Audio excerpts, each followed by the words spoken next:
Midnight on Earth podcast with your host, Jake Weaver. Engineered by Cedric Swan.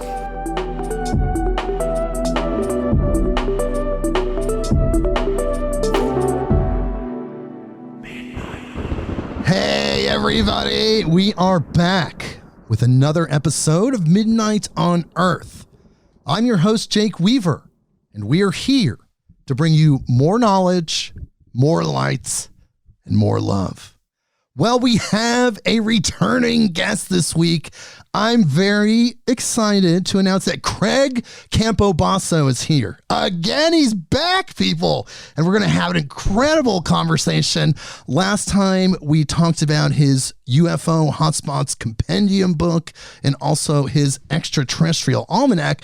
This time, we're really focusing on his Autobiography of an Extraterrestrial Saga, the 4-book series. Absolutely incredible. We're going to talk to Craig about this. It's going to blow your mind. But first, I need you to do something for me. Follow me on Instagram at midnight_on_earth. That is the address. You can follow me there. Spotify, Apple Podcasts, Google Podcasts, wherever you go to get your podcasts.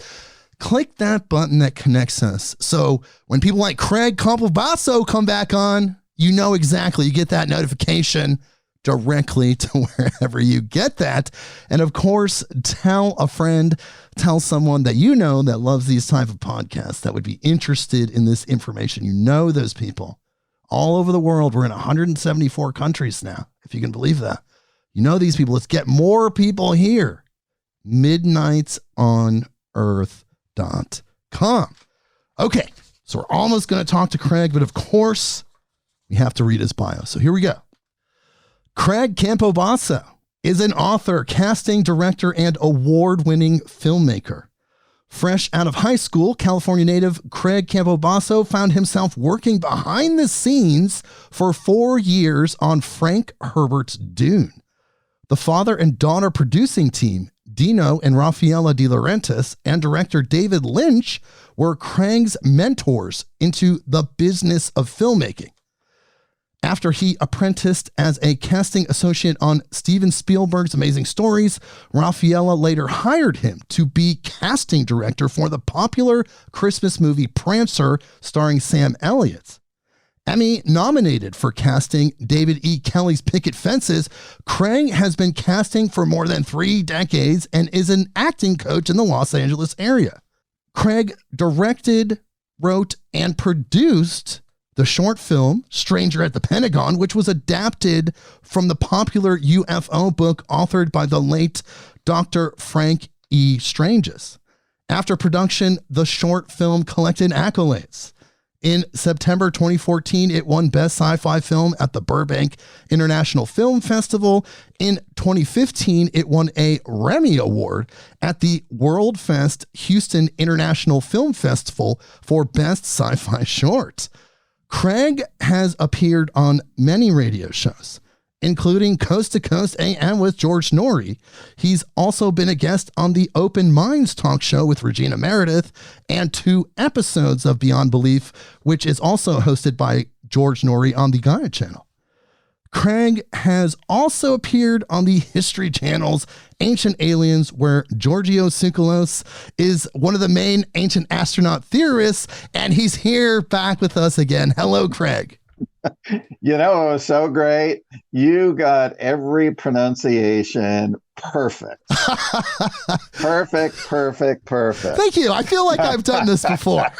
Yeah. I mean, usually if they don't screw up my name, they screw up De Laurentiis or Giorgio's last name. Well, right? I am also a fan of all of David Lynch's work. I just recently met Giorgio Tsoukalos for the first time in Portland, Oregon, just a few weeks ago. And all of these things are fresh in my mind. I love Dino De Laurentiis' movies, Conan the Barbarian, so many. So we're similar frequency people here. That's great. Well, yeah. I mean, when we did Dune, we did Conan the Destroyer at the same time. We made both movies. I worked on them simultaneously. Interesting. Yeah, we shot them down at a Studios Churubusco in Mexico City. Yes. So it was very fun because you had futuristic actors walking around and you had barbarian actors walking around. And usually, if you couldn't find Grace Jones, they would go to the Dune set because they knew she'd be over there looking to see what was going on, or, vice versa, that kind of thing. So how much of that costume design do you feel like was channeled? Like, how much of that information do you feel like is valid out in the universe, the things that were in Frank Herbert's Dune and also showed up in David Lynch's adaptation? Well, I'll tell you, Bob Ringwood is a brilliant costume designer. And he had previously done Excalibur. Right. And so David and Rafaela really felt he was the guy for this job. And it's interesting. If people are really interested in it, there's a new book out based on the making of Dune. And I don't have it in front of me, but I'll get it in a little bit, and I'll show you the cover. I can't remember the exact title. Coincidentally, Craig, I had a making of the original Dune book from the 80s when I was younger. And I remember reading it, and I was so excited because at the end it was prepping people for the sequel to Dune, which unfortunately never happened. It was, which unfortunately didn't happen. But anyway, Bob really went with a lot of his own gut. And, it's interesting because you can really see Bob's whole perspective in this new Dune book. It's by Max Evry, Evry. It's a 500-page hardcover book. It's like $26 on Amazon. And he interviewed everyone behind the scenes and in front of the camera, those who are left still alive. And for the very first time, David Lynch gave a Dune interview since the making of Dune. Whoa!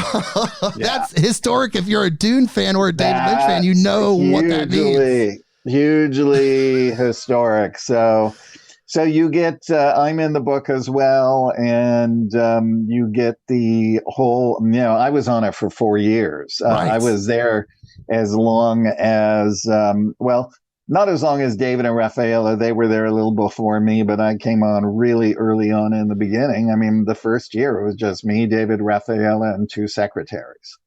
It's one of my favorite sci-fi movies of all time. Of course, there's several versions. The unofficial Alan Smithy 4-hour version.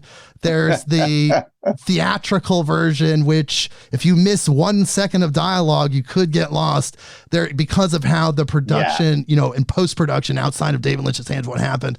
But it's still a gorgeous landmark science fiction film. Even with the warts and all, it's a masterpiece. Well, they wanted David to do it. They wanted him to re-edit the film, all those years later. And he said he would, but he was doing a film, and they said, well, we want it done now, and we don't want to wait. So they went ahead and did it themselves. And David said, take my name off it. But, they put the Alan Smithy. This is the book right here. Oh, a masterpiece in disarray. Disarray. Okay. Yeah, it's an oral history, which is great because you'll hear me talk about something, and then Sean Young will jump in, then Kyle MacLachlan will jump in. And so it's sort of like very well pieced together from everyone's perspective, from pre-production, post, and then all the way through to, the premiere in London, which I was lucky enough to go to. So. Wow. And, interestingly, in Portland, I did see Kyle MacLachlan at Traffic one day. I was like, Muad'Dib. Yeah. I looked over and I was like, it's Muad'Dib. Muad'Dib. He's from Kyle's from Seattle. Right. Yes, he was in the Northwest. Yeah. And he was very famously playing the mayor of Portland in the Portlandia comedy series. That's right. Real quick, before we dive into your beautiful books, I guess I was going to save this question for the end, but it's here now. I watched about 20 minutes of this new Dune remake movie. I tried to watch it. I love Dune. I love Frank Herbert. I love the series. I love the energy. I couldn't do it. This is just my personal opinion. You know, listeners out there, you may have a different opinion. My personal opinion, I tried to watch like 20 minutes of it. I couldn't do it. Like, it didn't hit me. What are your thoughts? Well, I mean, I love both versions for different reasons. Like when we were making it, they didn't have the technology to do the blue within blue eyes. They didn't have the technology to really do a good ornithopter or any of the special effects or anything like that. I liked David's version. I love the colors. I mean, you forget the whole Fremen were wiped from Dune in the very first release because they had to cut the movie way down. If they were smart, they would have done it like Denis did it, right? He ended at the Fremen and will start the second movie with the Fremen. So one book is two movies, part one and part two. That I thought is absolutely brilliant. Thought that was a better idea to kind of expand it versus compress it. And we're not talking about the television miniseries of the early 2000s. This is the new release of the Dune movie. The new release of the film. And look, just like our version, his version is filled with great stars as well.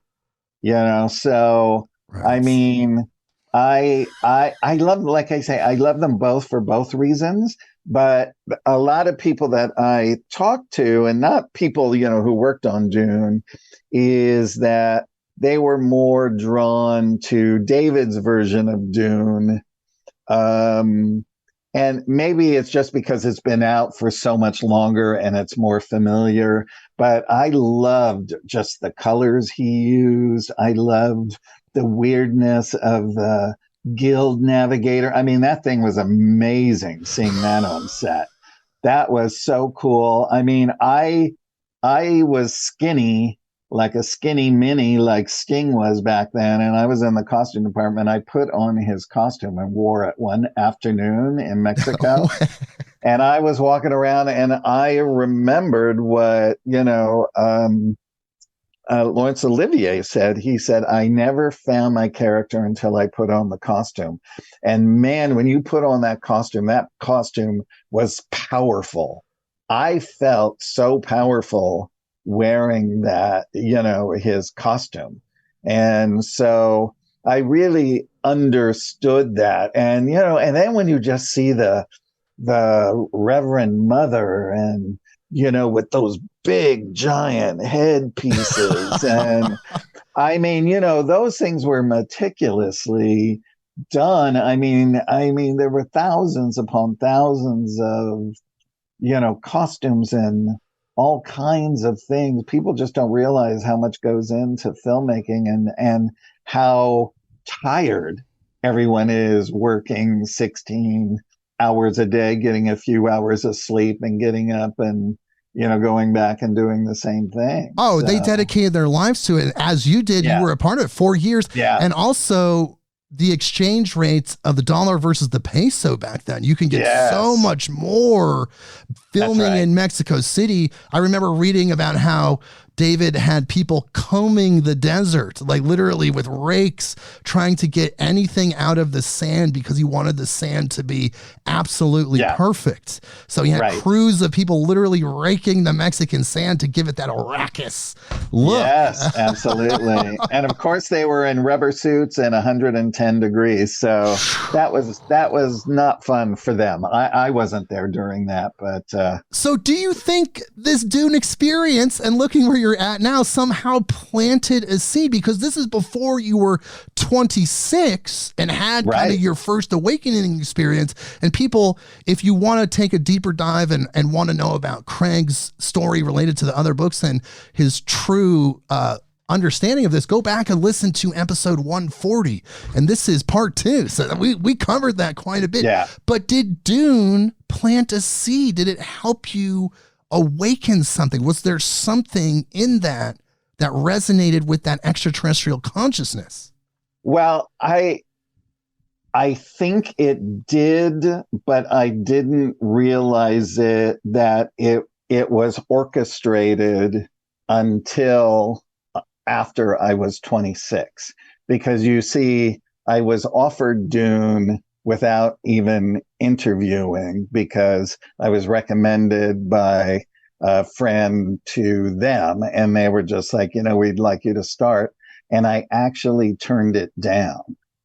I didn't know what Dune was. I didn't know a De Laurentiis. I didn't know David Lynch. I mean, I was young. I was naive, and I turned it down. And I finished my job at a different film company on a Friday, and I went out on the weekend and blew my little tiny paycheck and had no money the following week. And I was like, ugh.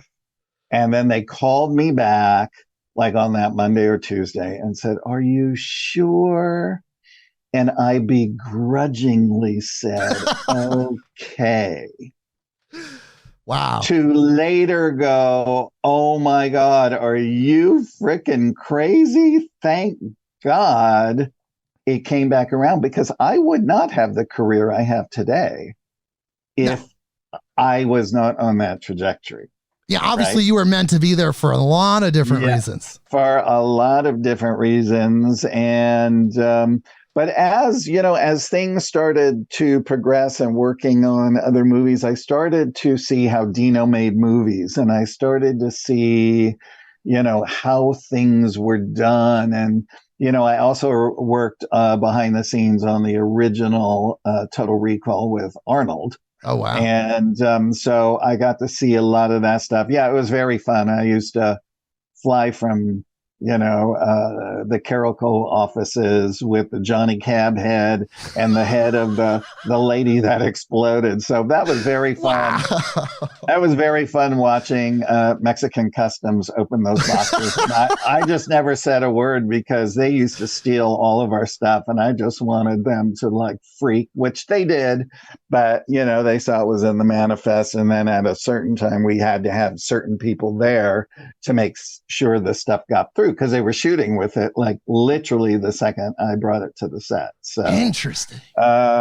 So anyway, I did. So by that time, I started to see that everything was being orchestrated, and that even though I was just this kid from the valley, right, who had no experience writing, who had no experience with anything except my awakening, right? My spiritual awakening, which, like you said, people can listen to in episode 140. But I then just realized, oh, you can do this. You've already been through it. It's a step-by-step process. And I just, learned. I learned along the way, and that kind of thing. And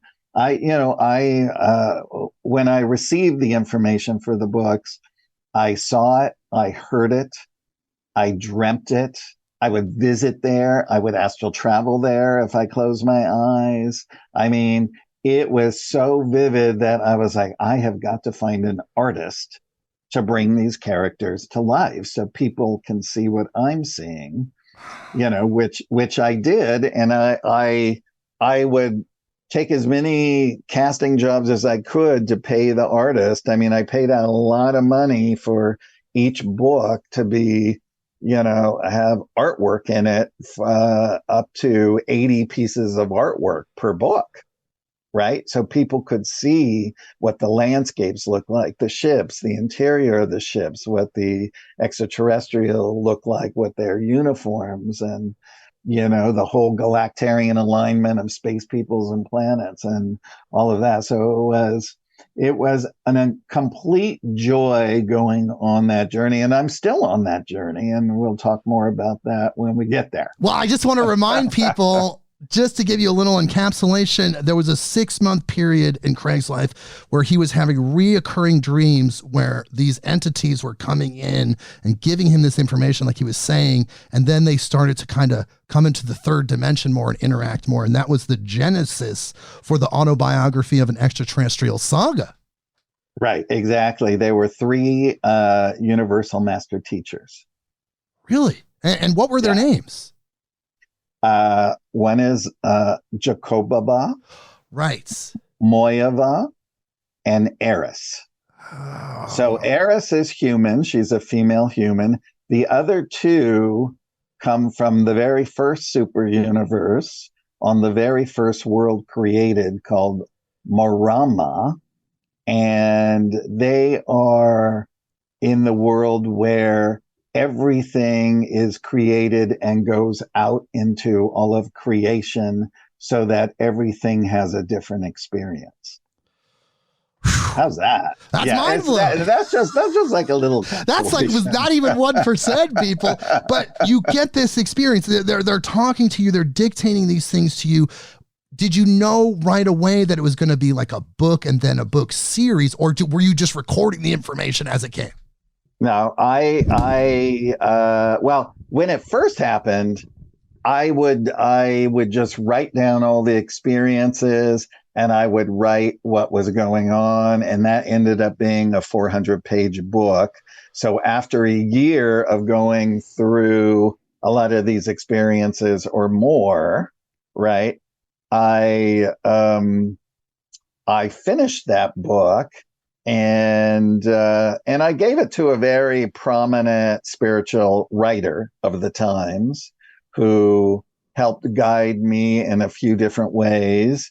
And then I decided to go to Mount Shasta and just go there because and just to treat myself for saying, good job, you got a book out, and all of that. And I went with a friend of mine, and we were staying at her friend's. They had a big, beautiful house, and they told me, they said, look, we want you to stay out in the apartment over the garage, which was a huge garage. So it's like twice the size of like a normal size apartment, but it's just one big room with giant high ceilings. So one corner was a bedroom, one was a kitchen, one was the living room, one was, where the dining room table was, and it had a view of Mount Shasta. It was very beautiful.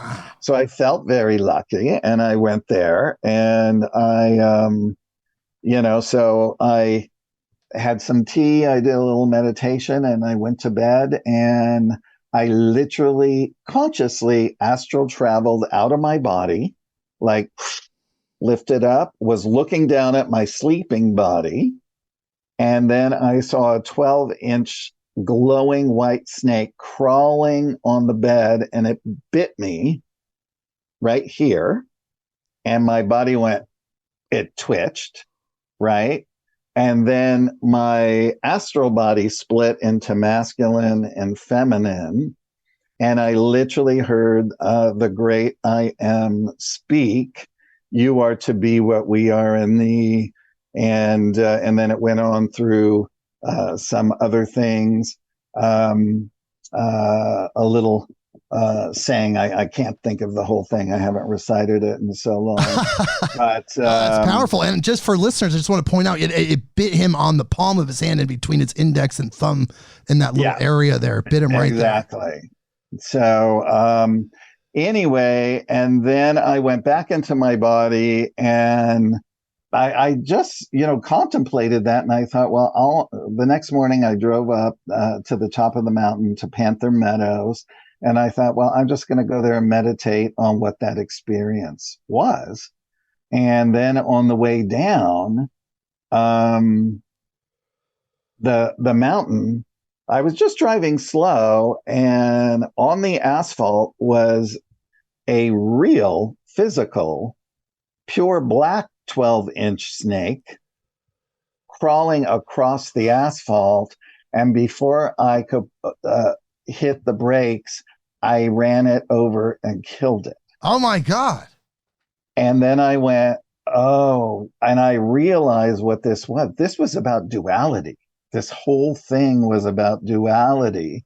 And then this is what the master teachers taught me. I never thought about what duality was. It's like, yeah, there's right and wrong, but I never thought about contemplating it. Right. So these master teachers, which are, by the way, from the great I am, or the great presence, or, if you want to call it source, whatever you want to call it, because the way it's all been explained to me is that all beings have a purpose, and that even some of the ancient beings are the facilitators for source, for God, for whatever you want to call it, right? Right? Because we don't really need to call it anything, because it's the energy of all that is, because that's exactly how we all came into being, right? We're all the many in one, and one in the many. Right. We're all source. So we all come from source. We're all that. All of it is source, actually. It is. And why I like to try and explain it that way is because, a lot of people who may be religiously, it might confuse them, so you can just, whatever energy you think it is, it is. Right. Right. It doesn't matter. It doesn't really matter, because it's all doing the same thing.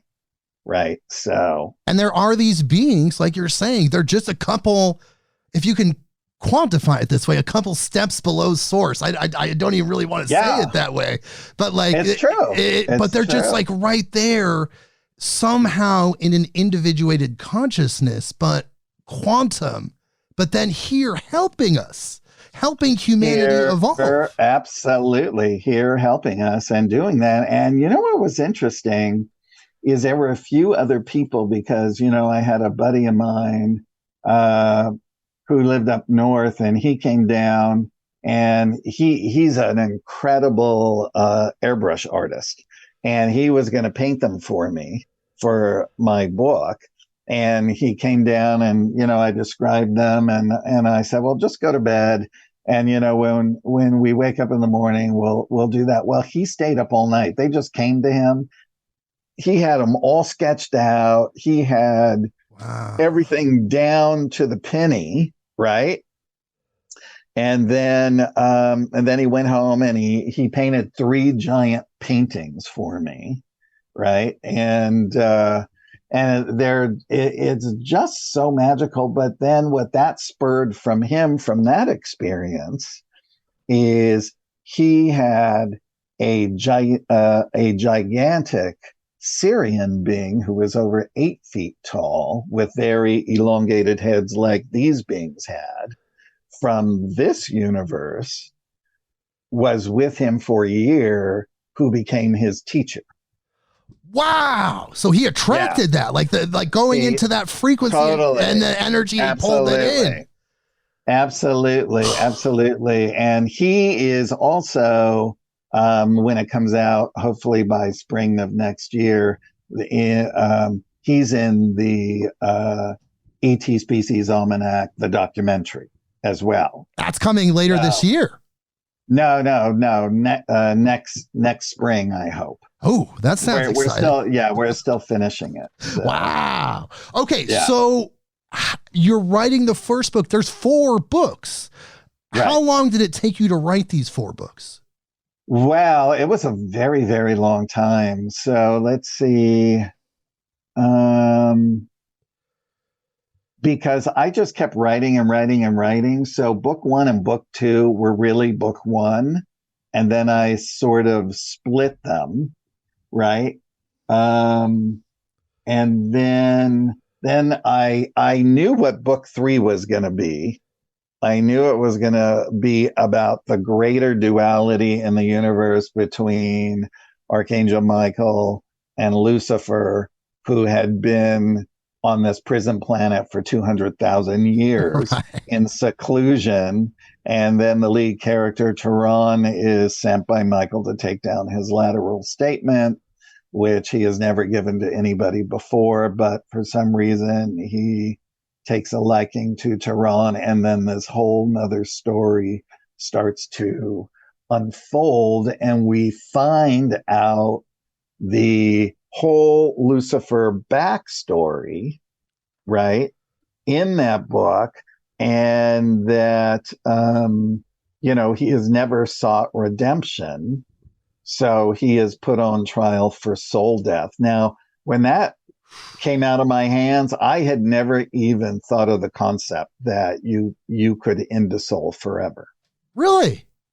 I've never thought of that, in a sense that it was an actual thing, a hierarchical thing, that if a soul refuses redemption, they give it a long span of time. Lucifer had 200,000 years of stubbornness, right? And self-righteousness. And then he goes on trial and then has to defend himself.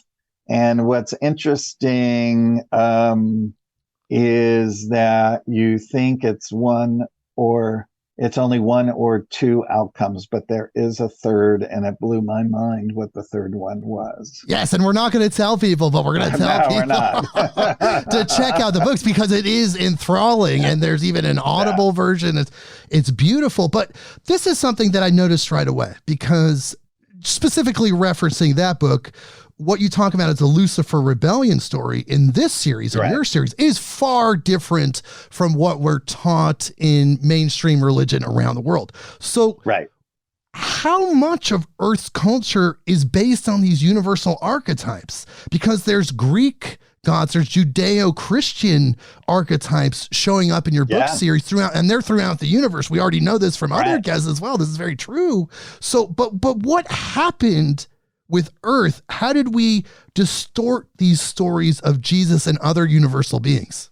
Well, I don't know how those stories got distorted. I mean, that's like, 5 programs of stuff. But here's one thing that I do know is that, of course, we know there's the Akashic records, or as I call it, the Library of Akasha. But there also is things with these very advanced extraterrestrials, angelic core, etc., that they can put this history on a coin, and you can watch it in a theater in real time of exactly how it happened. So when they're brought up and they teach their children, they're taught from real historical records. Right? Not like us, where people from way back when, because, I am not a biblical scholar at all, but I love, I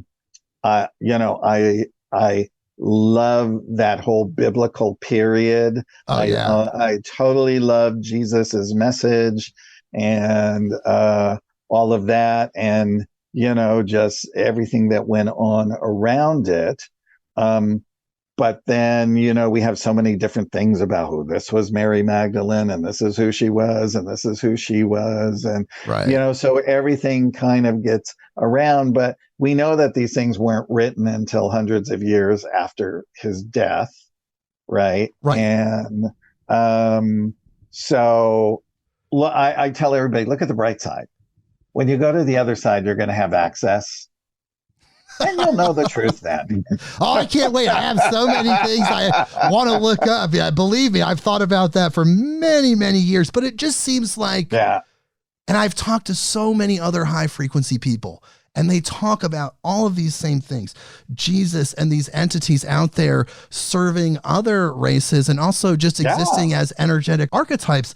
So it's like, how did we lose touch with that? You feel like it's just because of oral tradition, kind of like the telephone theory where things get lost over time and translation and things like that? Or do you feel like the true history of Earth has been suppressed and covered up? Well, one thing that we do know is when the Lucifer rebellion began, is that they closed Earth off to all other worlds, right? We couldn't leave here, and nobody could come here without permission. So that's why we're closed off.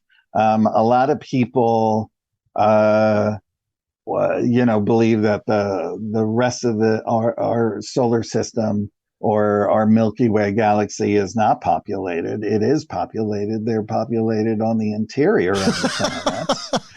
And they have the technology to make it into a spaceship, just like the inner Earth as well. Right? So, Absolutely.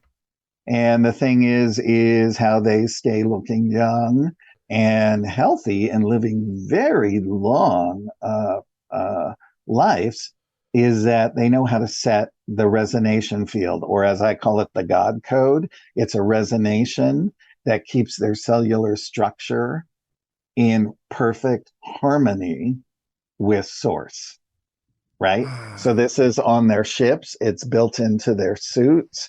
It's built into everything. You know, Valiant Thor from Stranger of the Pentagon came with that information back in 57.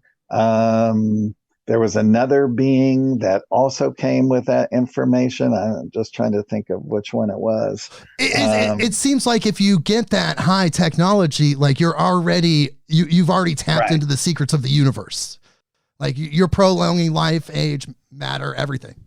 It was George Van Tassel with Salganda, which predated by a few years, I think in 52 or 53, with a Venusian called Salganda, who helped him build the Integratron, which was built for you to walk from one end of it to the other, and your cells would be rejuvenated and you would live a long life.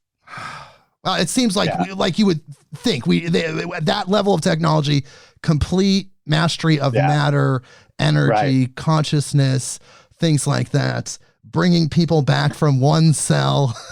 Exactly. But look, you know, what's great about it is that there's been consciousness raising programs going on Earth through star seeds, and then other advanced beings coming up, people, you know, writing books, doing movies, doing things to elevate the consciousness. You know, of course, we have the other end that are trying to do the exact opposite and scare people. So, but look how far we've come. I mean, if you think of the Middle Ages up and through the early 1900s, that took a long time. Yes. Right. But if you think about where we were in the 70s consciously, to where most of the planet is today, except for, you know, all the crazy makers doing all the crazy stuff on the planet. The low frequency. Low frequency, but the population, right? It's the population, because it's the population that's going to release disclosure, not the governments. Governments aren't going to disclose anything. Right, our government. Right. They're not going to disclose it because they can't.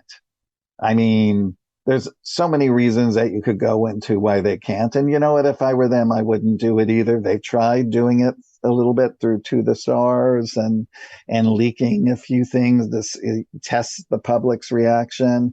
But now everyone has a camera. Everyone has one of these. Right. It's irrefutable.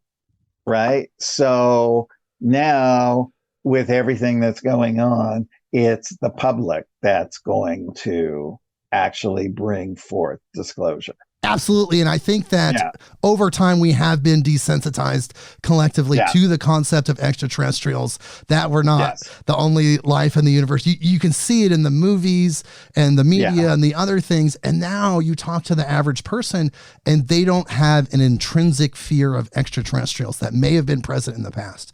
They're like, oh, cool. Yeah, bring it on. Yeah, Will Smith. Sure. Men in Black. Yeah, you know, whatever. Yeah, that sounds awesome. Yeah, so which is all like, whoa, that's like a paradigm shift almost. Like, especially when former President Obama went on a late night talk show, essentially saying, yes, of course, aliens are real in a very serious way. And then also the recent releases that have been going on with the congressional testimonies and just the Air Force and the other UFO footage that has been released to the public. All of this is just getting us ready for this thing that's just around the corner. It totally is. And, you know, with the congressional stuff, I'm just trying to find out what the real name so people can find it, because it's, let me just see if I can find it. if you go to citizenhearing.org, this was the first one that they did many, many years ago, which none of the press would give them. They wouldn't even talk about it. The press wouldn't talk about it. And you could watch the very first citizen hearing on disclosure, in which 40 researchers, as well as military personnel, agency officials, and high-ranking politicians came together at the National Press Club in Washington, D.C. to testify what they know regarding the UFO ET cover-up. So that is like, you can watch it at hearing.org, but I think you used to be able to get, it was like a ton of cassettes. Oh, interesting. Literally, there was so much information. Oh, are we ready, Craig? Are we ready for the landing? Are we ready for the extraterrestrials to reveal themselves in the third dimension to the general public?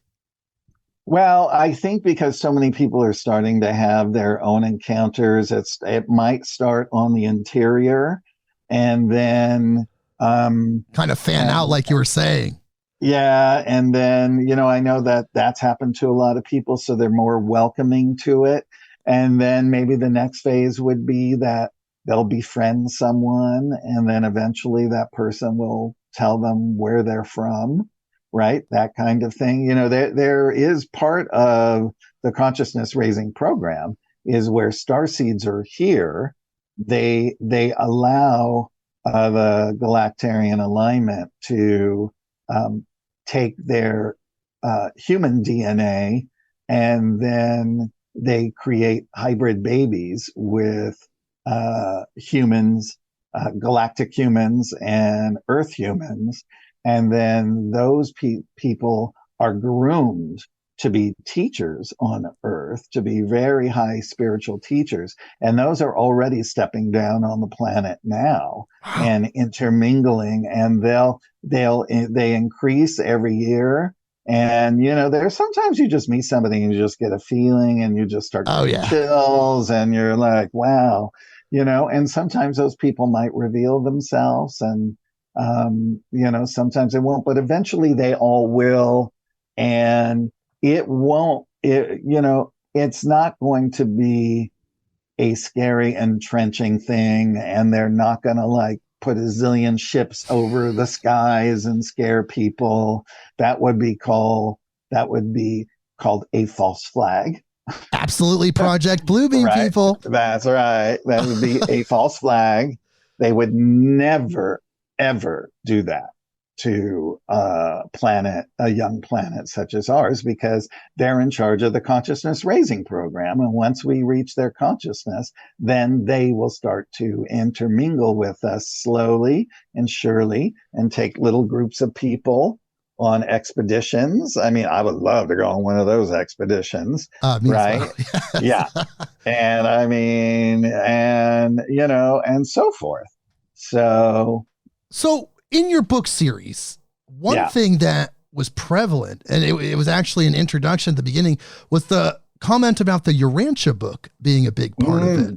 Now, I want to understand this more, because for people that don't know, the Urantia book was published by the Urantia Society in, I believe, 1955, and it contained a lot of really big concepts, new information, really high frequency information. How would you describe the Urantia, and how does it relate to your book series?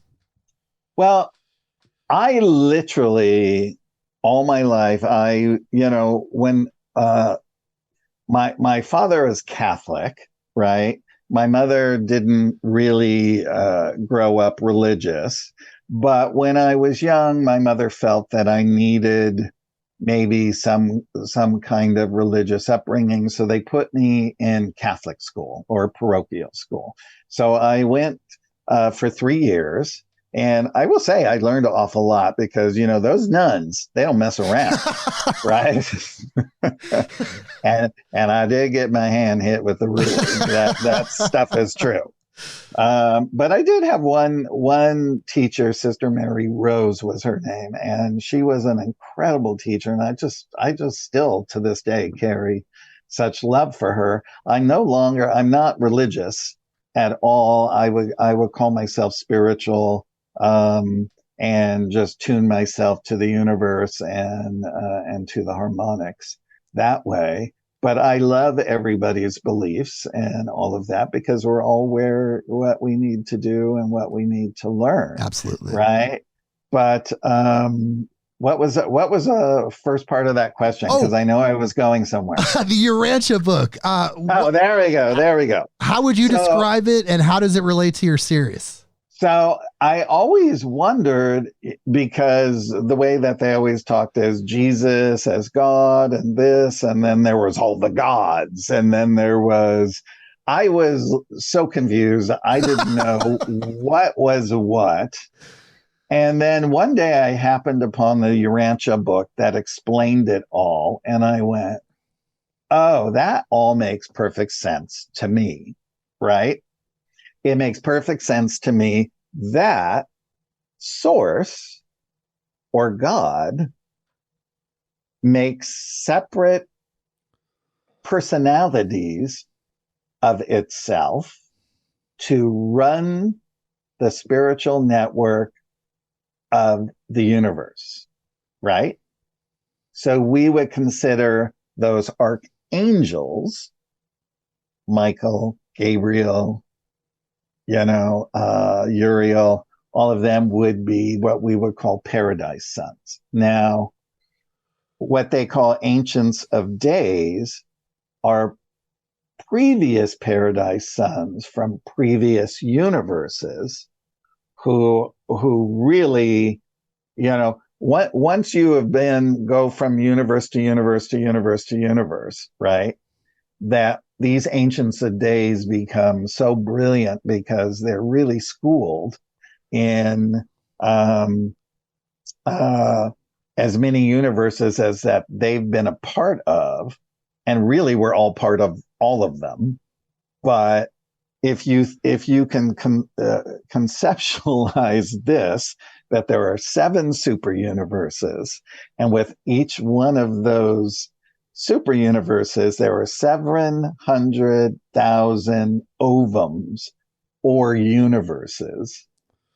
And we're in just one of those in super universe 7. Wow.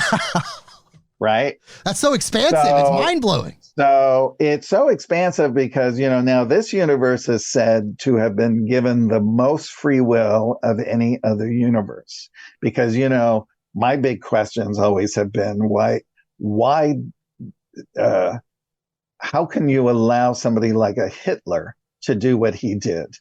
How can you allow these wars, these bombings, these horrible things, beheadings, all of these things that have happened throughout all of the centuries?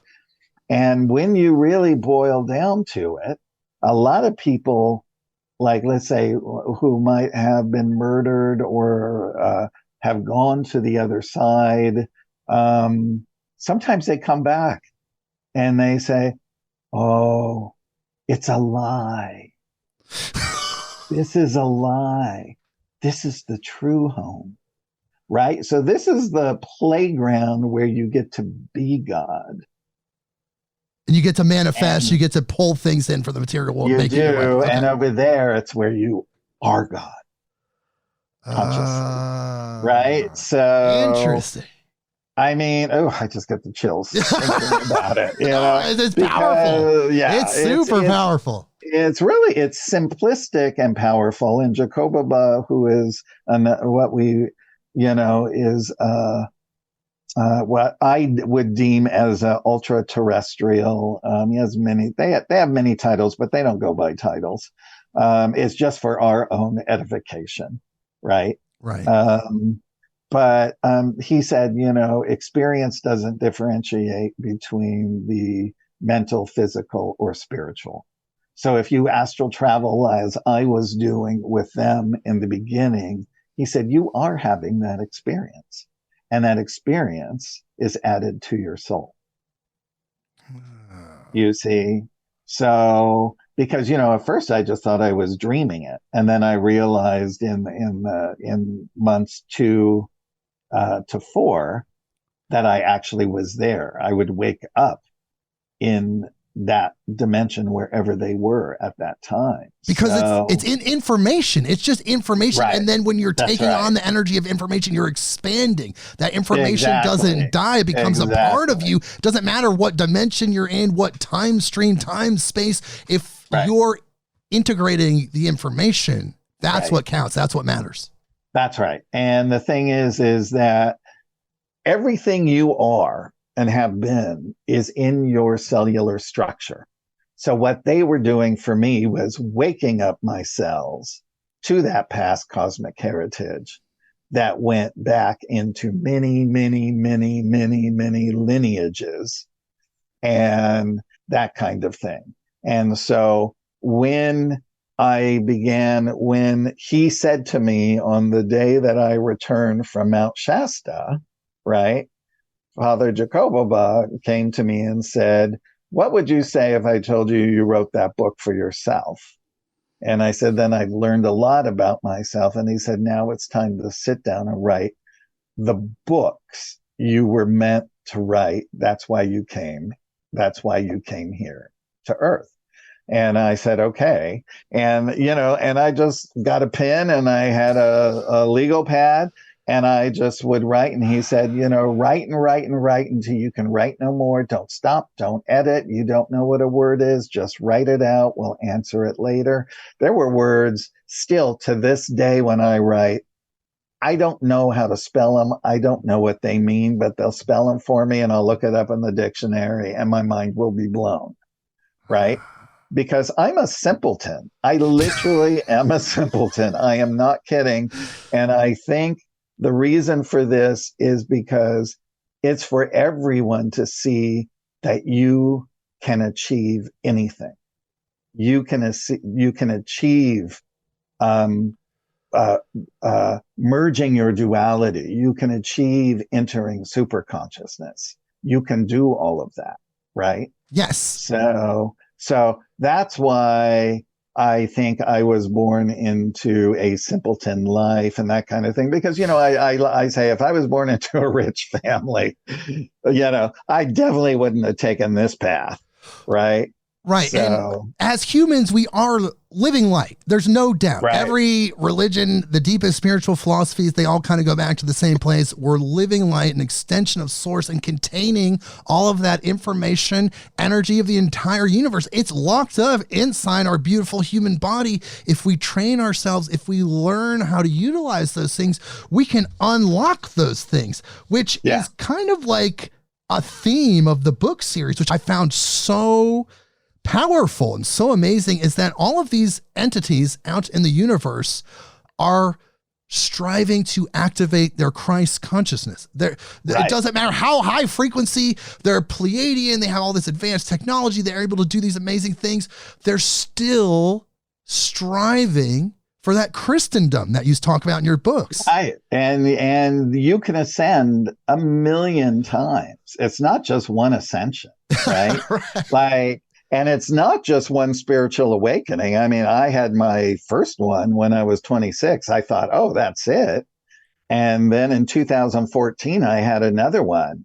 And I mean, they're rough to get through because you're really struggling with getting to that next level of consciousness and releasing the old patterns, right? So it's really struggling. And once you can just get past what those lessons are and recognize them, then you can. But what I like about the books is that they orchestrated them so that you follow Tehran, who's a Pleiadian being who is born dualistic, because up in their worlds, every 200,000 souls, one being will be born dualistic instead of fully conscious.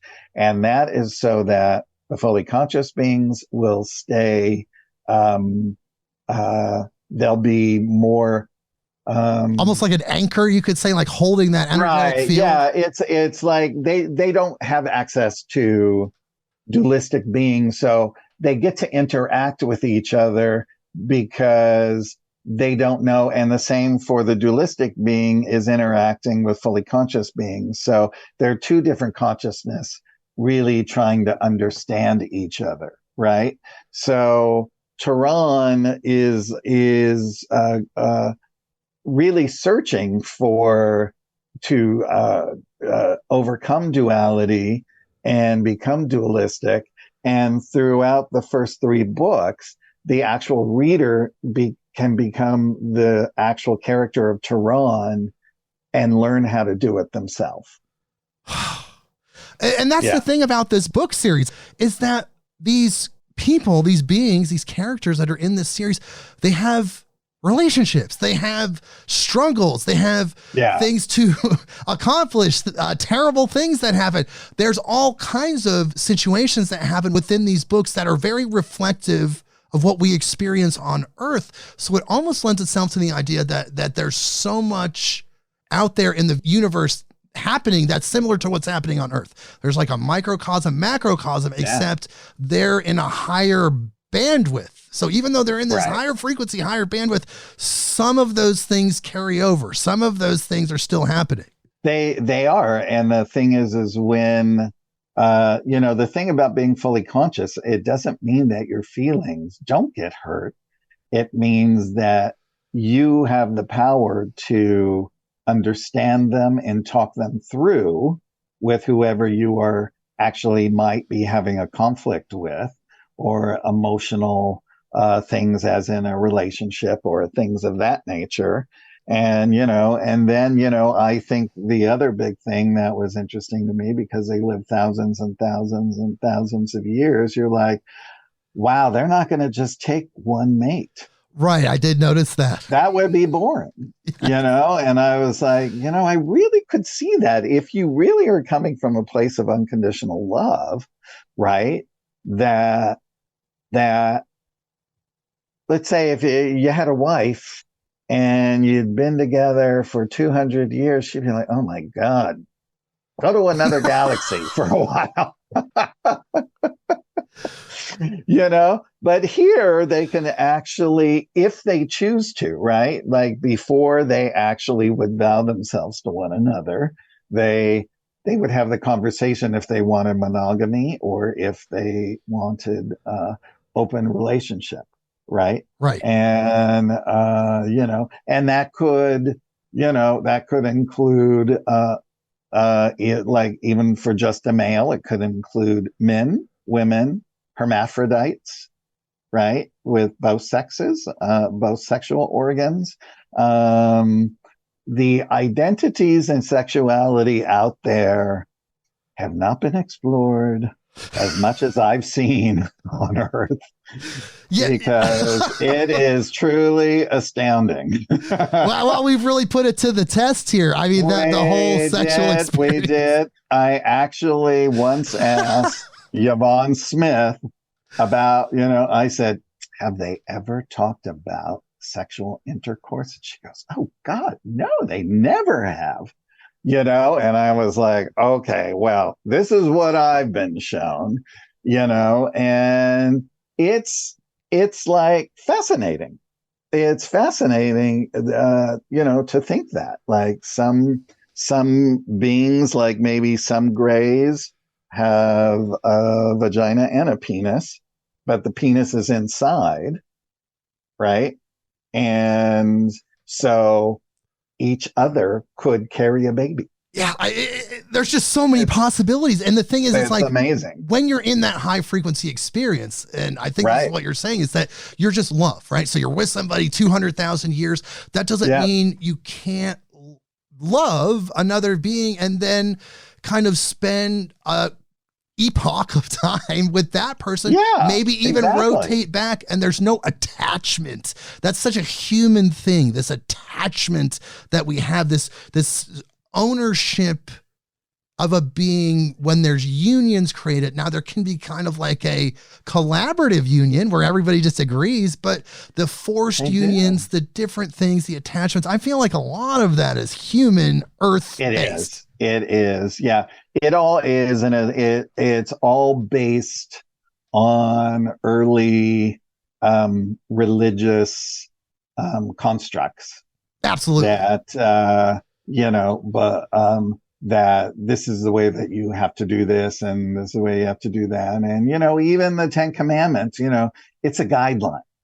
Right. It was a guideline, right? So it's just fascinating to, just to see how consciousness splinters off into different things from different thoughts and people, and how things are created. It's incredible. And then you can always step back and realize it's all one. We're all one. It doesn't matter where we show up in the universe. You can be in the farthest galaxy you can possibly imagine. It's just one life. It's all one. We're one family. We're one universal family. And that's something I thought was so beautiful about your book series, is because it really was a deep dive into the mechanics of how these non-terrestrial beings live their lives, how they deal with problems and big situations intergalactically. There's a lot of just understanding how this works. And even if you're reading this and you're reading the books and you're feeling like, wow, this is a really entertaining story. And it's very entertaining. And in the midst of all that, you can read between the lines and understand that those things, those concepts, the technology, all of it is what is going on out there. And that's really what starts to kind of poke at the subconscious, the past lives, the cellular ethereal memory. It's those things in the book that for me really started to poke on that. I was like, oh, I can almost see it. I can almost remember it. I can almost, Almost, yeah. It is. It does. It sort of raises you and helps you to remember that. I mean, a lot of people tell me, God, when I was reading the book, it was like the words were coming up off the page, and it was activating me into understanding, this unique consciousness. I mean, if we were to step foot inside a giant bay on a mothership, everyone would turn around and look at you because you are a new person coming in, and they would send their love your way, and it would be so overwhelming that you would sob and sob and sob and sob because you can't believe there's that much love. And if you were down, or let's say you broke up with your girlfriend or whatever, and you're walking, all the people around you would see that, and they would stop and they would care for you until you got back to your mental equilibrium. They would help you maybe talk through the problem. And then you might have, leave some time before you go and talk to your ex-girlfriend about making things right, or what have you. It just taps you into that higher frequency, which then influences all of your life, your thinking, your daily activities, your relationships, everything. Yeah, absolutely. Wow. It's awesome. It's an awesome book series. It is. There's just so much, because it's like one book. We could have a 12-hour podcast about your book series. I know.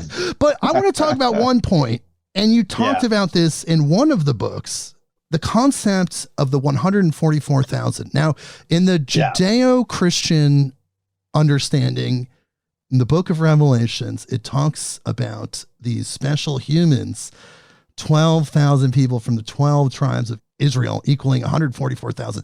That would kind of help activate the new earth. It kind of says it in its own way in the Judeo-Christian Bible. And then in the Hopi, the Native Americans, the Hopi have a legend of the 144,000 sun shields that are going to create a new earth.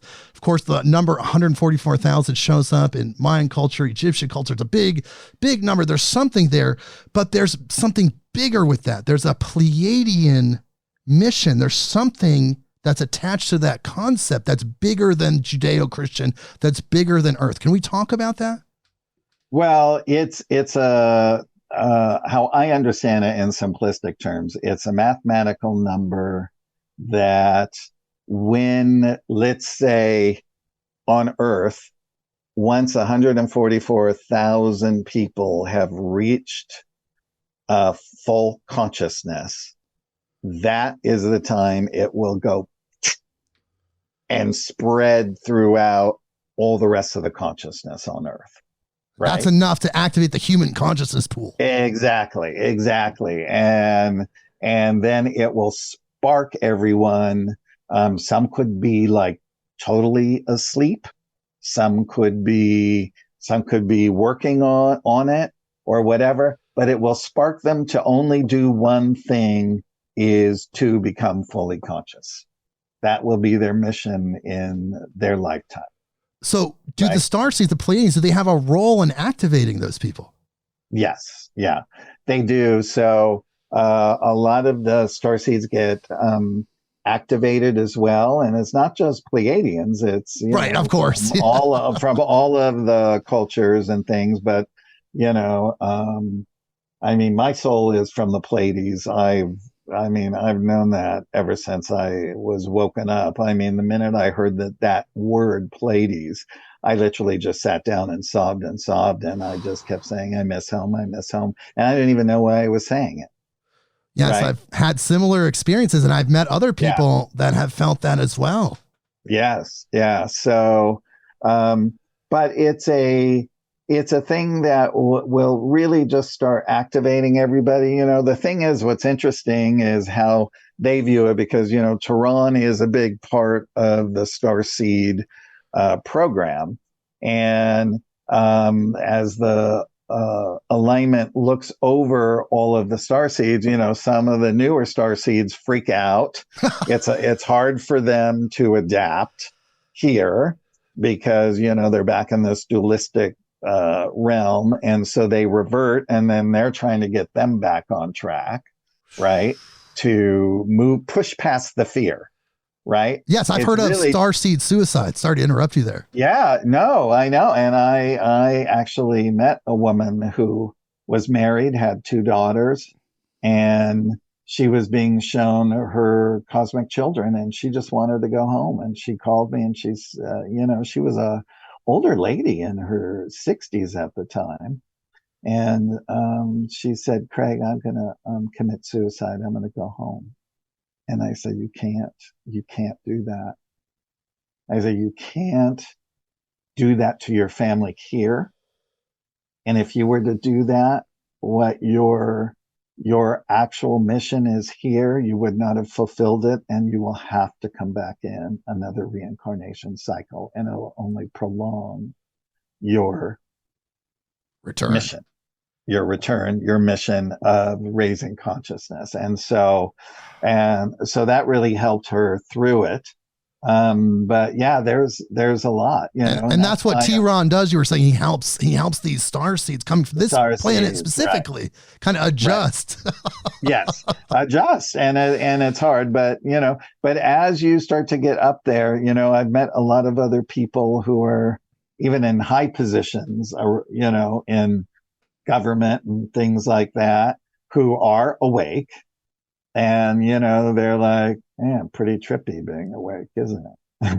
It's like, it's all over. Yeah. I think we're all everywhere. I was just talking with a recent guest who talked about her starseed connections, Gail Lynn with the harmonic egg, her starseed connections with a executive at Ford Motor Company. And, so these people are everywhere. We're everywhere. So what is the purpose? Like, why are we here? We're here to activate humanity, but there has to be something more. I mean, is it our own evolution as well? Like being a part of the Earth experience? Like completely. There are angelics that have stepped down their energy.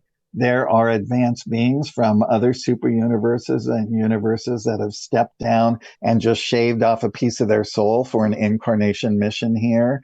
And because what that does is they're actually gaining experience also for their own soul in this learning process. Right. But also in the same respect, helping humanity in a wide net as well. And I will tell you, I have done the harmonic egg many times, and it is amazing. And my very first time, I felt 2 giant Syrians standing next to me in the actual egg with my eyes closed, and my body just rang with chills over and over and over again. And my energy went way up. And I didn't even know Gail. I just, I corresponded with her and I said, this is my experience.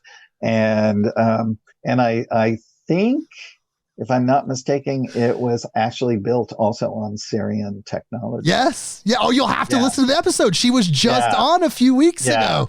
Absolutely incredible lady. And there's actually a harmonic egg very close to me. 2 of them within 5 miles of where I'm at right now.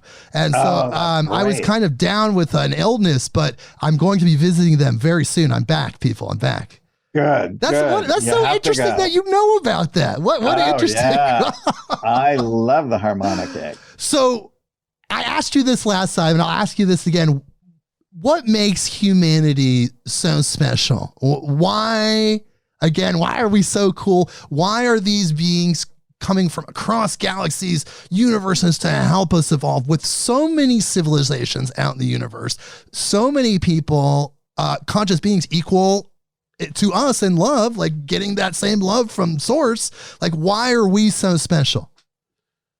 Well, I think we're special because this is just such a unique planet, because it goes back through so much history with the Greeks, Egyptians, also with other civilizations. And then there's Atlantis, there was Lemuria, and like the Lemurian capital is also below Mount Shasta. Posid is the capital underneath the Mato Grosso. So after everything was destroyed, a lot of that remaining civilization went underground, and then a lot of the Syrians from Atlantis went into Egypt. Oh, so there is this extraterrestrial presence here, and there is. And is it because of the various types of DNA that have been spliced into the human DNA genome over time? Like, we're just connected to everybody over time. I mean, it's amazing. There's a race called the Solzars. And the Solzars are these big, tall beings with these elongated heads. They have this massive brain function. And they purposely took all of the best genetics from across the universe. And their race combines 33 of the top genetics. And so they are really smart brainiacs. And over time, they are incorporating 10 more to go to a total of 44. Okay. Right? So, you have these things, and then you have, look, life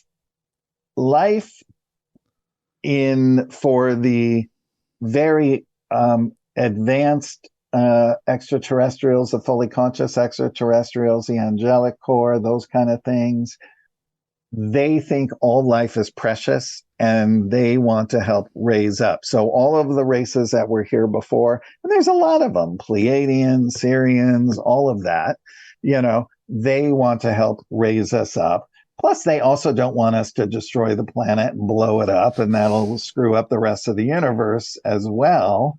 Right. So these programs were implemented a long, long time ago, and they keep watch on it. But it's then there's the lower G's, or the lower gods, like the bad grays and things like that. They only see us as opportunities, as genetics, or they want to steal resources from the planet. Now, look, planets aren't owned by the race that dominates them. Planets are for everyone. They're autonomous beings. Yes. Yes, they absolutely are. But, in aggressive societies that, like on Earth, they don't want that. So all of this, causes dissension and all of that. And so, that's why there's such a big struggle going on here right now is because, you know, these lower entities want to keep reign on a planet that has been suppressed for a very, very long time. They don't want it to go fully conscious. Yeah, they've been feeding off the energy. Right, because then they have to vacate because they can't live in that energy, and then they lose the resource. Right. They have been loving us. We're like a buffet, an energy buffet. Right. And they don't want to lose that. And some would say a buffet. It's mind-blowing, but that's the thing. This is our evolution. This is the human story. And then when we're in that ascended place, we'll be able to look back at our history and realize that as we are all one, we were just kind of hurting ourselves. We were hurting ourselves before we could get out and hurt other people, because the hurt that we have that we do to ourselves as a race, as humans, we can heal, we can forgive, which were two huge themes of the book series, were forgiveness and redemption. Yes, like absolutely. So, you know, I think we have that. So we can't bring the low frequency behavior, the low frequency thinking, all of that, rampant consumerism, just, you know, all of that. We can't bring that out into the solar system. We can't influence. It's a lower energy. It's just not where they're at. However, I do want to know, how are these bad grays, as you call them, getting this advanced technology? Because it seems like in order to get this advanced technology through inspiration, that you would have to be a loving, high frequency being. Were they corrupted? Did they have it and then fall? Or did they get it through nefarious means? How are these beings able to get this? Well, I think it's a combination of all of those things. They could steal it. They could, you know, there's so many ways, because every scenario that you can think of has happened. Right. Because it's a gigantic big universe, and it just happens, right? It just happens. And the thing is that, you know, their technology, we would think of as being superb, but then when you get into the fully conscious races, and theirs is like beyond. You know what's interesting? Like, I never thought of it that way. See, stuff in their ships, they mine stuff in the astral world that helps their ships to go. Oh my God. So like Grays couldn't even get to the actual technologies that they use, like crystals and things like that from the astral world that would help to propel their ships and things like that, and light ships and different ships and time ships and thought ships and all different kinds of ships. So we see it as humans as advanced technology because we're halfway between caveman and Star Trek, but truly the advanced technology is, we can barely fathom it, but so much of it is encapsulated in your book series. Right. And the thing is that those beings are going to make sure that, you know, a young civilization is not going to get their hands on that big technology. Because we know what would happen with that. But some of the technology that we have now has been seeded by extraterrestrials through abduction trading programs and various black programs. Yes, absolutely.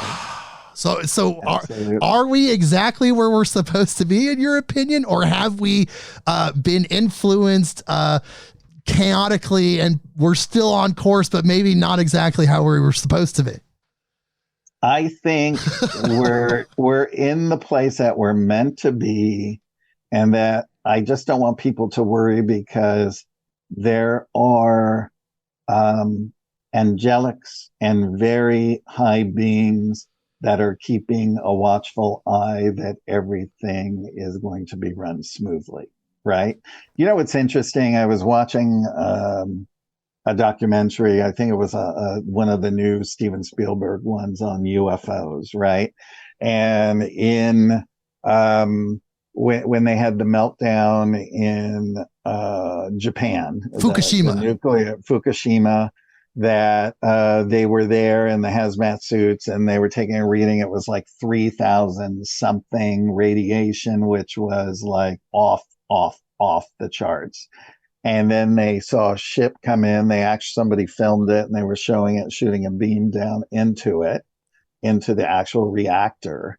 And after the ship left, they did a reading again, and it was 800.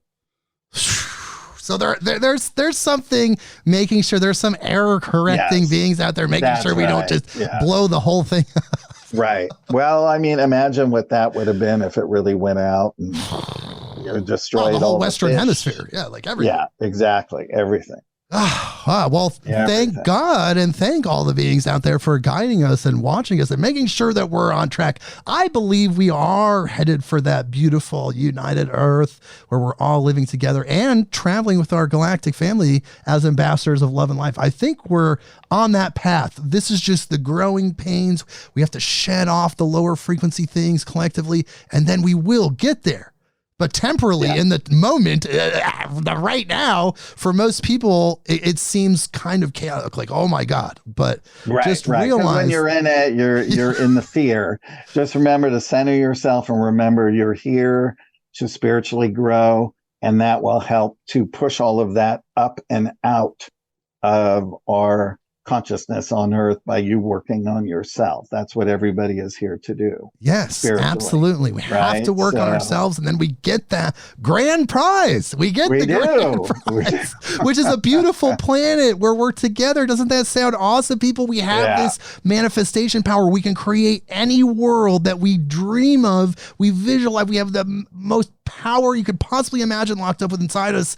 We can create that world. Don't let anyone tell you differently. We can create that world. And let me tell you something, people. We have assistants from all over the universe and multiple dimensions, and they all love us. Love itself is helping us.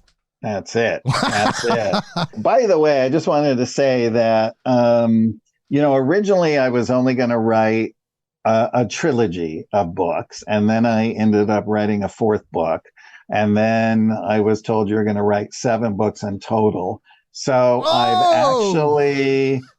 so what I'm doing now is I'm writing 2 prequel books to the series, so that we go back and we learn where Tehran Soltar and Pandasala met in school, and we learn when Lucifer was an actual angelic, and what was his life, and all of that, and what was his slow descension into it, what actually caused him to go off track, off kilter. So the prequel book 1 is all done. I'm about 120 pages into prequel book 2. So, have you told anybody this yet? Or is this the first announcement of this? This is like, you get the scoop. Yes, Midnight Earth audience. Oh my God. Not only is there 4 books, there's going to be 7, because I was going to ask you that because, it did seem like book 4 was open-ended towards the end of the book. I'm not going to tell people about it. I'm just going to say it was open-ended. And, I was hoping there's more coming. That sounds amazing. So there is. So there'll be the 2 prequel books, and then I'll write the 7th book, which will end it, right? Which will be technically the 5th book. Technically the 5th book, but really the 7th book. Right, I know. It's kind of like Star Wars. That's amazing. No, it's fine. Lord of the Rings. Exactly. I know. So, well, Craig, what an incredible conversation we've had. Oh, I love talking with you. Obviously, we're starseeds here to activate people. We're activating people all over the planet. Just this conversation. There's people hearing these words, and it's going to that same place, that cellular memory, that ethereal memory that's activating them. And what a planet we're going to have, people. When we work on ourselves, we become that Christ. Be the Jesus of your own life. Activate the Christ consciousness, whatever that means for you. It doesn't even have to be religious, but that higher love, whatever that is, activate that within you. And then we have it. We win the grand prize, like we were saying. That's right. Well, before we go, Craig, is there anything else you'd like to talk about the books, or anything else you'd like to leave our audience with? Well, I will say, like I said, all the books are, that's book 1, book 2. And like I said, I had them all, worked with an artist for all of the books, But I will tell you what I have been doing